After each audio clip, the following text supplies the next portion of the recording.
I'm Tom. I do epidemiology at Lancaster Medical School. I love epidemiology, but I slightly dread it when I have to tell people what I do. When they find out I'm a lecturer at university, they kind of say, "What do you teach?" And I say, "Well, I'm a lecturer in epidemiology," because that's what I am.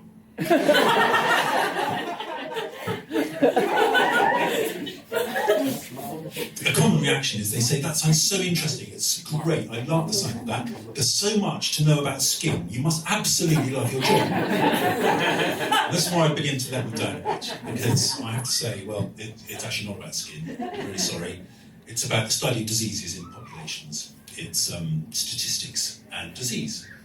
It's epidemics, not epidermises. And they say, "Gosh, that sounds great. I bet you were busy during COVID." And I have to say sorry again, because I don't do infectious disease epidemiology. I do other sort. My colleagues who do infectious disease epidemiology, best thing that ever happened to them. I loved it. Way better than bird flu. That's shit.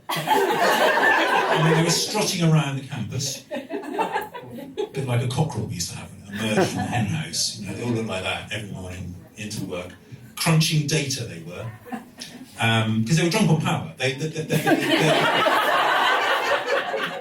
tapped away and they looked at their screens and they went, "Oh dear, things are getting out of hand. Better have a lockdown. We all have to stay at home." And then they go, "Easing off a bit, so we could all go on holiday." If you remember, we all had to follow the science. Yeah. Now, the thing is that their science is based on statistical models. And statistical models are... I really hope there are some statisticians in here. Statistical models are based on assumptions. And do you know what another word for assumption is? Guess. Wild guess, exactly. I mean, they say it's an informed and educated guess, but it's basically from thin air. No, so the epidemiology I do is non-infectious disease epidemiology. It's like sort of how likely you are to get cancer or heart disease. I mean, I didn't say it was cheery. So here's an example of the type of study that I like, and this represents the sort of field I'm in. So there was a very nice study done in the 1970s by an epidemiologist called Jerry Morris, who wanted to look at exercise and heart disease. And he studied London bus crews. He looked at the at the relative heart health of the drivers and the conductors, and he found that the conductors had much healthier hearts than the drivers, even though they were on the same bus all day. And that showed that the idea was that the bus conductor runs around taking tickets, ring the bell, ding ding.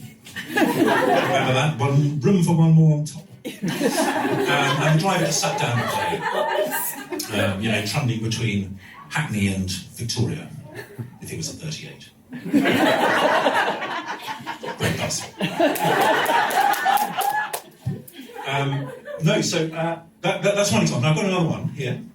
I'm going to read this one. I haven't practiced reading it with a microphone, so I'm probably going to look a bit stupid. Possibly sound stupid as well. Anyway, I wanted another example where the wording was of the sort of scientific sort of type from basically a Google search. And it says, so this is another example.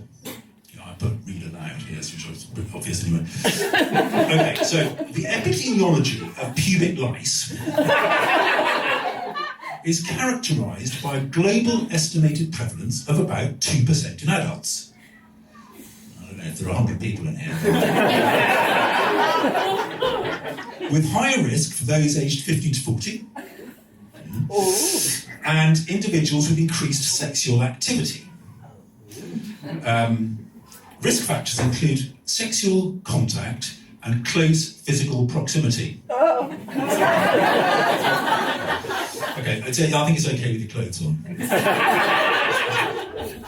Factors that may contribute to lower incidence in certain populations include public hygiene, and the growing trend of pubic hair removals. Anyway, I'm not going to be rushing to delve into that area. Now, it can be about something good, epidemiology. It can be about things that might sort of save you from disease. Slightly progressing through the paper back in my book. Anyway, so something that might be better for you. For example, I was reading, as a 50-year-old, no, 50, she's not 60, 60-year-old man, I'm worried about heart health. So I looked up, I was reading about advice for heart health for middle-aged men, late middle-aged men, and it said, if I was to indulge in 50 to 100 minutes of MVPA a week, I would reduce my risk of heart disease mortality by 30%. Whoa! So the moment I find out what MVPA is, I'm going to be right on it. Now, the people I teach this kind of stuff to are medical students. Medical students don't really want to learn epidemiology. They come to university to come to medical school to learn about patients. They want to learn how to do practical stuff like listen to a heart with a stethoscope, take blood samples. If they're unlucky, they get to do a prostate exam. They don't really, some of them even, they come, what they're teaching to do is get a scalpel, later on make an incision, have a bit of a rummage, maybe take out an appendix or two.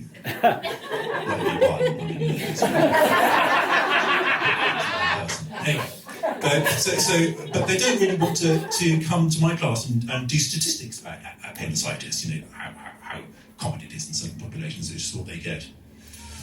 A bit like those romantic poets in that sense. They tend not to turn up to lectures. And if this wasn't one of my epidemiology lectures, this is actually rather unfamiliar to me because for a start, there's quite a lot of you. And secondly, there are some of you at the front.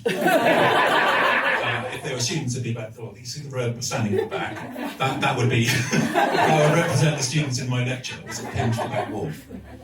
They're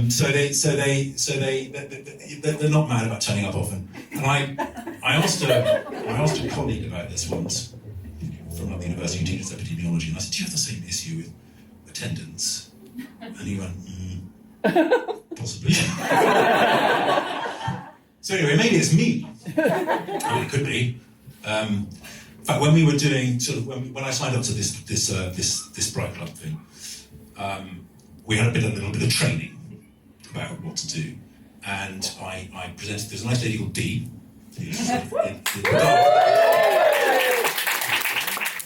And so I went to a long session and I ran through what I was going to say in front of Dee, and she said, "That's great, Tom. That's fantastic. Yes. That is rubbish."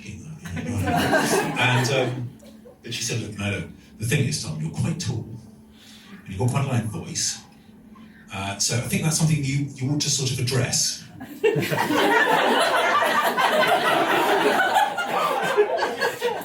What she meant was, Tom, you sound incredibly posh. And I think you're going to have to own up to this.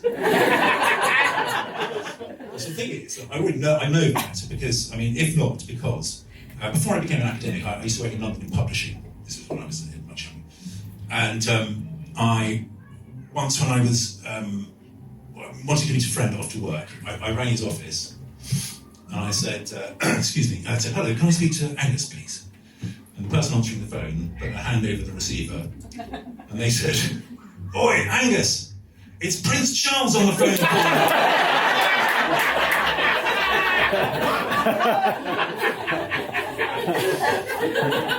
At least it wasn't Andrew.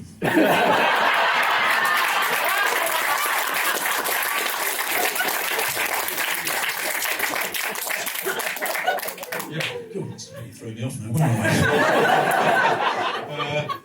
so soon after I got accused of sounding like Prince Charles, I developed a rash.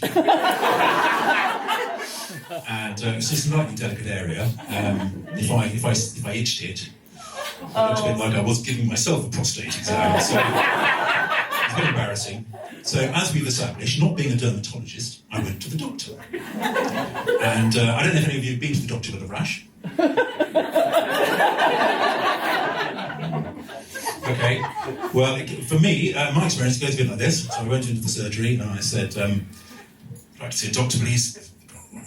And I said, I'm sorry, what was that? And I said, I've got a rash. And they said, oh, you've got a rash!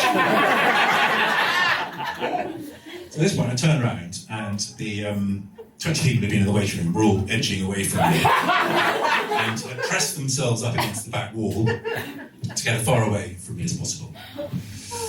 Yeah, it probably isn't me, actually. When I think about it. Anyway, so I think what I can do as an MPD, what I can do as a lecturer in a medical school to make the world better, what I've decided is that when these medical students become, I'm going to try and instruct them, try and sort of hammer it into them, that when they become grown-up doctors, they are going to, I want them to design their surgeries so that you can't hear what people are saying, what your condition is when you're talking to the receptionist. Yeah. And if we do this, I've done a statistical model, I've got the data, I've crunched the numbers, and I reckon if we can do this, I can improve national well-being by a factor of 33.42765%.